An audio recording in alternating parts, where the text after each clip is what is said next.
Welcome back to Views with Hughes or Jennifer News. This is Jerome Hughes, and apparently Gamergate 2.0 has begun. So we're gonna go ahead and get right into this. So apparently we got people coming out, and it's like Elon Musk also has something to say about it. But before we get into what he had to say about it, we're gonna talk about how it all started and everything. So apparently we're gonna unravel like a summary of an article back from 2017, right after Donald Trump was elected 45th president of the United States. Okay. And then somehow people started connecting Gamergate to Trump's election, framing it as a pivotal moment where video game culture supposedly blew everything up.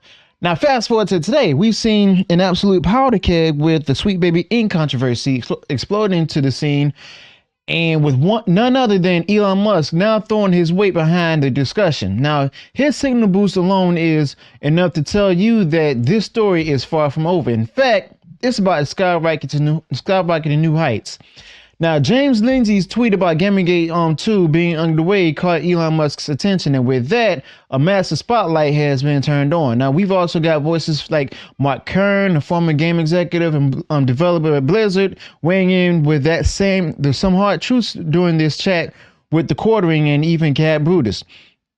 Now, the core issue isn't about diversity in gaming, it's about the approach, okay? Now, we're seeing an era where tokenism and weak character development are becoming all too common, along with distributing trend to erase and rewrite gaming history and IP to fit a current political woke narrative, ignoring the source material and tearing down beloved characters as well. Now, it's not only wrong, it's just this big destructive force in gaming itself, okay? And also, to be honest with the last what I just said, that just came off my mind and everything. I'm glad it's interesting how I was able to come up with that. I wish I had I could do more stuff like that from often. But then there's also like the financial part of it, because that's where things get even more interesting. Now, gaming is a multi-million, sometimes even billion-dollar industry. Okay, it also relies heavily on smart financial moves. Yet we're seeing a shift where it's the once lucrative ESG financing praised for its low interest rates and pushed as an ethical choice is actually starting to dry up.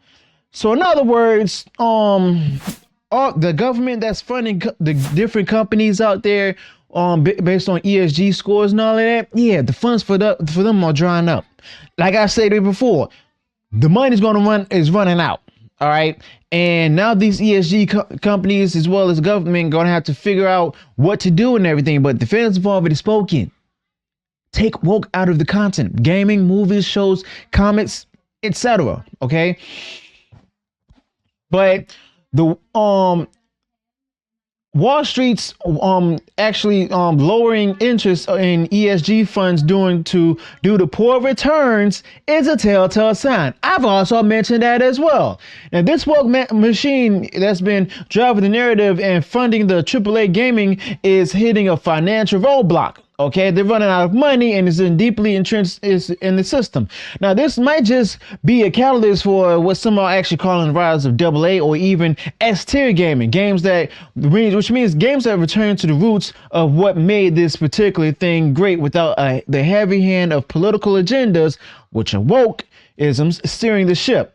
Even Elon Musk's involvement has actually amplified the conversation to levels that we've never seen before. Okay, and it's not just about gaming anymore. Okay, and let's just make that specifically clear. It's about the cultural and political implications of a hobby, a passion that's become the largest entertainment sector worldwide. Okay.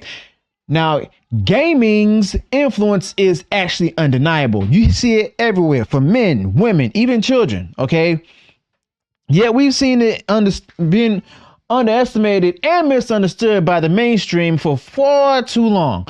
But with icons like Elon Musk bringing attention to them issues alongside with the monumental support and outcry from the community, it's clear that the tides are actually turning. Okay, so we're also standing at a crossroads with the Department of Homeland Security even chiming in as we head into the current election year that could redefine not just the political landscape but the cultural one as well. The narrative actually being pushed by some where they're linking gaming culture directly to political outcomes and stuff, it's not just far-fetched. It's actually clearly a big indication of the fear and misunderstanding that still prevails among those who will try to control or censor this vibrant community. Okay, and that's the reason why they're calling it Gamergate, because of the fact that they're going against the gamers and stuff who get upset when the companies start to go ahead and try to add politics to these different games and stuff. And then people on Twitter, on the old Twitter I'm talking about,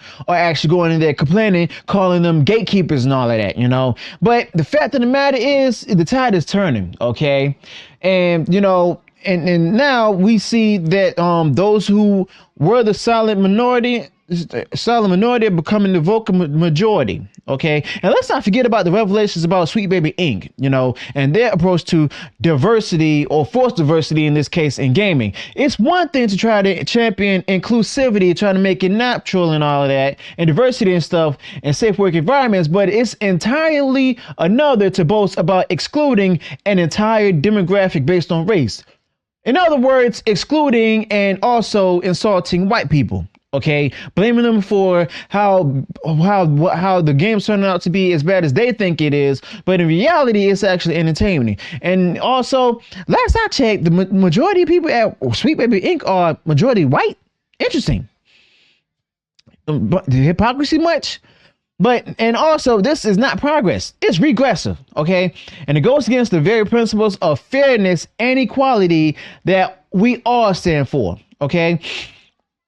Now, it's also crucial that we stay informed, engage with each other, and be ready to defend not just our hobbies, but the principles of free speech, artistic integrity, and true diversity. The diversity of thought, the diversity of character, the diversity of creativity. The gaming industry itself, and indeed the broader cultural sphere, is at a tipping point. And it's up to us to actually ensure it tips to the direction of freedom, not censorship, innovation, not stagnation, okay? Now, I'll be honest with y'all, I did not expect to get all pumped up and hyped up about this, because the simple fact of the matter is they're trying to go ahead and bring back the very thing that didn't work before. Okay, it's going to fail again. All right, they're just upset because of the fact that Wall Street is not taking interest in ESG investing anymore. You know, it's not only going to affect them, the woke, the DEI engineers and the DEI employees in gaming. It's also going to affect those in the comic book industry. It's also going to affect those in media. It's also going to affect those in the film industry. It's also going to affect those in the toy industry too. Woke is dying. I've said this since last year, but it's dying a slow death. And it seems to me things are starting to speed up with that death. Okay. And guess what, y'all? We're winning. Pat yourselves on the back. Give yourselves a round of applause, because we're winning this battle in this cultural war. Okay. So go ahead and in comments below, let me know your thoughts about this. How do you think that this is going to fare out and everything?